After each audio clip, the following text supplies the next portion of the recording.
Y bien, estamos con el doctor Javier Villestein, presidente de la Corte Suprema. Doctor Javier Villestein, ¿cómo está? Buenas noches. ¿Cómo le va? Bueno, estamos en una crisis de moralidad, una crisis de corrupción muy grave en todo el sistema de justicia, ¿no? Y en el Estado en general, pero en particular en aquel sector que debería precisamente luchar contra la corrupción, que es el Poder Judicial, o el sistema judicial, el sistema de administración de justicia en general, ¿no? Porque en esto está involucrado hasta el Consejo Nacional de la Magistratura, que se creó como un mecanismo no político para designar de la mejor manera posible a jueces, fiscales y todo lo demás, y destituirlos, y resulta que hemos visto el caso de este señor Anaya, este consejero Anaya, que intentó sobornar o pedir un soborno para favorecer, para ascender a un fiscal, en fin. Comencemos con el caso, con el tema del Consejo Nacional de la Magistratura. ¿Cuál es su opinión sobre esto? ¿Qué hacer con el Consejo Nacional de la Magistratura? Bueno, para comenzar, el tema del sistema de justicia nos obliga a entender que el Poder Judicial es una parte de ese sistema. Y la crisis que está azotando al sistema en las últimas semanas es precisamente a todos los o diversos organismos, excepto la Corte Suprema, excepto el Poder Judicial. En este momento... excepto, ¿cómo que excepto el Poder Judicial, doctor? No niegue usted la realidad, por favor. No la niego, simplemente la describo. ¿Por qué? En este momento hay una crisis fundamental, una crisis tremenda en el Consejo Nacional de la Magistratura. Consejo creado constitucionalmente para proveer de jueces al Poder Judicial.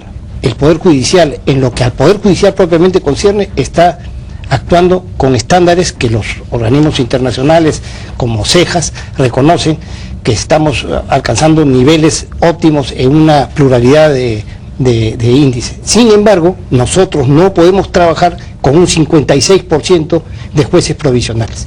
56% que lo explica el hecho de que el Consejo Nacional de la Magistratura precisamente no cumple con esa labor tan importante cual es seleccionar a los jueces idóneos para cumplir la función de discernir justicia cotidianamente. Entonces, nosotros por lo pronto... Pero una proporción muy alta de esos provisionales está en la Corte Suprema. En la Corte Suprema hay, por lo menos, no sé cómo será ahora, pero hace unos meses había 45 vocales más o menos, de los cuales titulares pues no son más de 18 o 16, y eso se debe a que la Corte Suprema, los presidentes de Corte Suprema no han sido capaces hasta ahora de reducir la Corte Suprema a una función de ver unos cuantos pocos casos que permita hacer jurisprudencia y reformar pues la Corte Suprema. No lo quieren hacer porque quieren ver todo porque ahí pues está probablemente, no sé, el interés. Bueno, le cuento que en lo que a mí concierne he cerrado 2 salas en lo que va de mi mandato, es decir, 2 salas involucra a 10 jueces,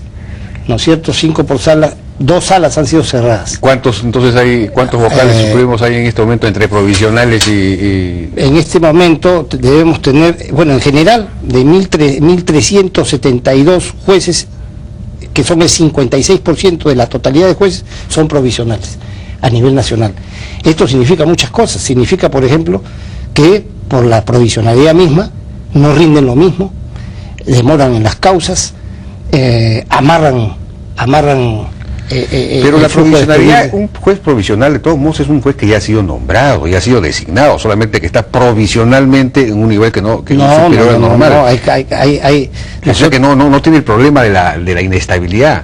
No, si hay casos de inestabilidad, porque tenemos jueces supernumerarios, se llaman ahora, que simplemente son llamados, ¿no es cierto?, entre una lista de abogados que no han alcanzado ser aprobados por el Consejo Nacional de la Magistratura. Bueno, pero vayamos específicamente, antes de entrar al tema del Poder Judicial. ¿Cuál es su opinión sobre el Consejo Nacional de la Magistratura? ¿Hay mucha corrupción ahí? ¿Las designaciones digamos, se obtienen por medios indebidos? ¿Cuál es su opinión? Yo no quisiera generalizar. Debo decir que en el Consejo Nacional de la Magistratura hay funcionarios, hay magistrados de mucha calidad. El problema no es de personas, el problema es el sistema, la manera como son elegidos. Por ejemplo, en este momento el número de facultades o el número de universidades en el Perú es tan numeroso y de tan variada calidad que prácticamente en este momento las universidades por materia de número tienen un peso enorme en la designación de los representantes ante el Consejo Nacional de Magistratura. De otro lado, el representante de los abogados también y de los colegios profesionales también está ofreciendo ciertas dificultades. Entonces el problema de fondo es la manera como son designados. ¿Cómo deberían ser designados? Ese es un tema que hay que abrir un debate nacional. En el Congreso hay que estudiar el tema de cómo establecer un Consejo Nacional de Magistratura, que por lo demás es una idea interesante, pero tiene que sufrir algún tipo de ajustes rápidos. ¿Usted cree que el fiscal Avelino Guillén ha sido objeto de alguna discriminación, de alguna conspiración o alguna venganza, en fin, que se ha dirigido el examen para que no pueda él efectivamente pasar? Sobre eso, lo único que tengo que decir es que las calidades del señor Guillén son óptimas, conocidas por todo el país. Lo que puede ocurrir y lo que está ocurriendo es que el examen que se toma tiene que ser calificado por los consejeros, no se puede tercerizar la calificación. No, pero si los consejeros no son abogados, ¿cómo van? Mejor que tercericen, porque no sería un desastre. Una cosa es tener a un asesor a la mano que entregar prácticamente la calificación a terceras personas, prácticamente calificadores sin rostro, como ha dicho. Yo prefiero que sea el doctor Raúl Ferrero que califique, que sea pues el señor Anaya, que es un representante de las enfermeras. Bueno, pero es que volvemos al tema, pues el tema central es que el que no está en condiciones de calificar los exámenes que toma el Consejo Nacional de la Magistratura no debiera ser miembro del Consejo Nacional de la Magistratura. Bueno, pues regresamos al problema de la designación. Ahora usted me decía que el Poder Judicial está al margen de todo esto, pero por favor, todos los últimos casos de la última semana nomás, tenemos el caso del juez Rosales, que primero intentó restituir al señor Raúl Ríos Castillo en el Tribunal Constitucional, luego amenazó a un hombre de prensa con un arma de fuego. Este juez que iba a ver el amparo de América Televisión, que fue removido por la Corte Superior de Lima un día sábado, y se puso ahí a un suplente que le había visto, en fin, todos estos casos, la Sala Penal de Arreos en Cárcel que emitió este habeas corpus obligando a archivar definitivamente la investigación contra la familia Sánchez Miranda, luego, en fin, así hay la cantidad de casos que hemos visto. Bueno, pero para comenzar, todos estos casos han sido de una u otra manera resueltos con arreglo a la legislación y a la legalidad vigente. En el caso del doctor Rosales, el doctor Rosales no amparó, no recibió ni abrió la causa porque él quisiera, sino porque el Tribunal Constitucional obligó al Poder Judicial a recoger este amparo. No nos olvidemos que el 7 de septiembre del 2007 se interpuso una acción de amparo en este caso, y liminarmente fue rechazada por el Poder Judicial. En agosto del 2009 el Tribunal Constitucional dispuso al Poder Judicial que recibe este amparo. Entonces el Poder Judicial, encarnado en ese momento por el doctor Rosales, cumple y abre este procedimiento.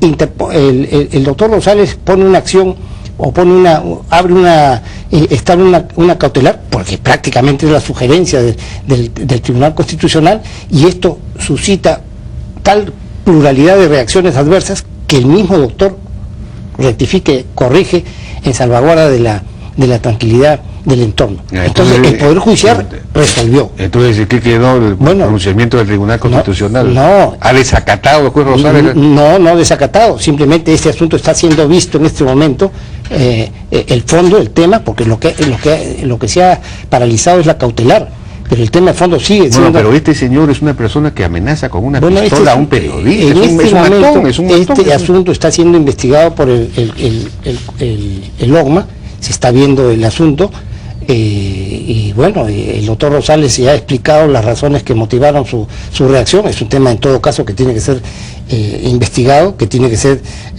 estudiado. Tampoco podemos satanizar a las personas, ni podemos tomar decisiones o hacer diagnósticos precipitados sobre eso. Doctor Villestein, usted es un... digamos, a diferencia de los presidentes de Cortes... Perdón, pero déjeme decirle el caso de Sánchez Miranda, por ejemplo. Ajá. El caso de Sánchez Miranda, ahí se ha impuesto la doctrina del Tribunal Constitucional. La doctrina del Tribunal Constitucional dice, señores, esto es un asunto que está dentro o ya excedió el plazo razonable, y es por el plazo razonable que ha sido archivado.